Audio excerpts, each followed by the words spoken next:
আসসালামু আলাইকুম। আজকে দেখানো হচ্ছে পাবনার চরে, পদ্মা নদীর চরে গরুর খামারগুলো, কীরকম গরু আর কীরকম যে ঘর বানায় খামার তৈরি করা হয়েছে। দেখেন, বাঁশ বন দিয়ে বেঁধে অস্থায়ী ঘর তৈরি করে গরু পালা হচ্ছে। আমেরিকান ডেয়ারির কৃত্রিম প্রজননকৃত খামার।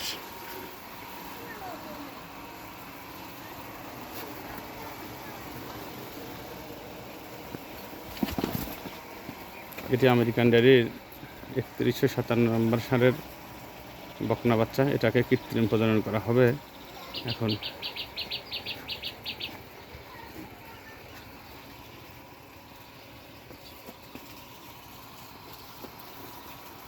মহসিন ভাইয়ের গরু দেখুন, এখানে অনেক ডিপ জায়গা, মাটি তুলে উঁচু করে অনেক উপরে খামার তৈরি করা হয় যাতে পানি না ওঠে। বর্ষার সময় পানি উঠে যায়, তার জন্য অনেক উঁচু করে খামার তৈরি করা হয়।